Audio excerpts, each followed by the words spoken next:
Hello, welcome back to reality. After a holiday spent eating mince pies, playing video games, eating mince pies, sleeping, watching awful television and eating mince pies, we were all reminded that 7 AM is a thing that exists this week, and it looks, depending on where you live, something like this. That's right, after days of doing no work, our batteries are recharged and we're ready to feel tired and depressed with renewed vigour. Although I guess we should be thankful we don't live in some of these video games. Because despite the fact video games feature settings way more interesting and fantastical than Bristol on a Tuesday morning, at least Bristol doesn't have a 300-foot water snake living underneath it, ready to drown everything whenever it gets slightly annoyed. Here are 7 video game cities you'd hate to live in, even if they are really beautiful. We'll start with an entry from Final Fantasy 15 because, I just really want to talk about Final Fantasy 15. But be careful, if you've not played past Chapter 9 yet, I'd skip to the next bit because I'm about to hit you with big spoiler balloons. Still with us? Cool, so Alticia then, a city that looks, if anything, even better than the trailers from a few years ago. A stunning marriage of nature and exquisite architecture that's in no way feasible, but shut up, who cares, look how amazing it is. And as a man with a strange obsession with in-game water effects, imagine how excited I was to discover the way you travel around Alticia is by boat. This excited. The way you travel around Alticia is by boat. Yeah, skip to destination. But anyway, this place is gorgeous. A yawning sprawl of enormous waterfalls peeling away as far as the eye can see. Aqueducts expertly directing you through the city's best views. A nighttime buzz where the streets come alive under the lamplight. A vengeful water deity called Leviathan who hates humans and likes making a big mess. Yep, cancel those Altician flats I favourited on Rightmove. You can't live in a place with that just offshore. I mean, bathroom damp and shared driveways are deal breakers for me. Catastrophic tidal wave caused by belligerent mythical serpent is a definite no-no. We all remember the first moment we saw Bioshock Infinite's Columbia, don't we? It's one of those iconic, easily clippable, sound-bitey moments that's perfect for punctuating the often tediously pompous, overblown sentences that precede it. Hallelujah. It's also a perfect way to show you the city for the first time. High up and framed through a golden lens, we're presented Columbia as its founders would have us see it, a blazing beacon of industry and innovation, draped in the colours of the American dream. Naturally, this layer of gloss only thinly paints over the putrid heart beating away underneath. A heart that is also classist, racist, and that builds mechanical monstrosities from bits of depressed citizen and forces them to shoot the player. Also, it's just a stupid idea when you stop and think about it, isn't it? A city drifting through the clouds, where if you want to just pop down to the shops, you have to stand outside and wait for the shops to pop down to you. Columbia just sort of hangs there like some kind of Carl Fredricksen cheese dream. Its every street an idiotic extravagance, its foundations the lunatic ideas of a madman. And some balloons. Also, there's a big civil war happening all over it, so I would steer clear if I were you. Look how beautiful this city is, you might think, looking at the clean, modern, seemingly progressive metropolis that is Glass, the setting for Mirror's Edge Catalyst. It looks ordered and beautiful and helpfully colour-coordinated to help you find your way to work in the morning.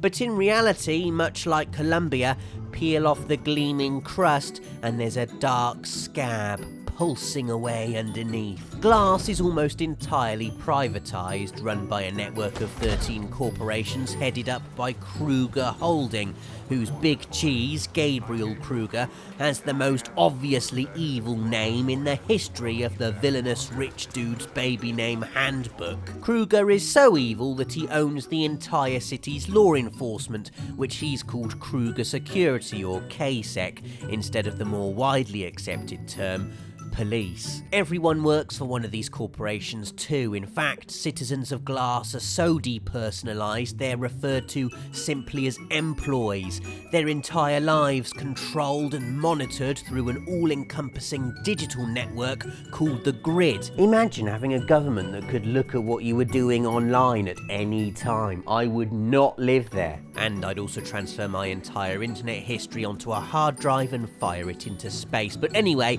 if you want any kind of freedom in the City of Glass, you have to be a runner, which basically means being really athletic and leaping across buildings, and yeah, that's way too much effort for me. You don't want to live in Glass. Next up, we've got Boston from Fallout 4, and I get there could be some debate over whether or not this is a beautiful place. You know, it's not straddling waterfalls or clouds, the trees are all dead and most of the water is irradiated, but for me, there's a melancholy beauty to the place in seeing the ruins of modern society artfully strewn all over the floor as sunlight winks through the holes the bombs have made. Also, I like the fact there's some blue and orange in it as opposed to the nuclear green of Fallout 3, and the settlements like Diamond City, for example, have a defiant beauty to them. The beauty of the human race sticking it to the man and building a working settlement out of an old baseball stadium and some repurposed Coke cans. Still, I'm not saying you'd want to live there. There are super mutants and Mirelurks and Deathclaws and Preston Garvey and stuff. Ugh. Next up, we've got Novigrad from The Witcher 3, a city that's typical of CD Projekt Red's open-world masterpiece in that it's rich, beautiful, complex, layered, and full of really nasty things that will kill you as soon as look at you. Let's take a minute to admire the beauty of this place though. The architecture, the splendour of the harbour, the muddy squalor of the slums, the powdered opulence of the mansions of the upper class.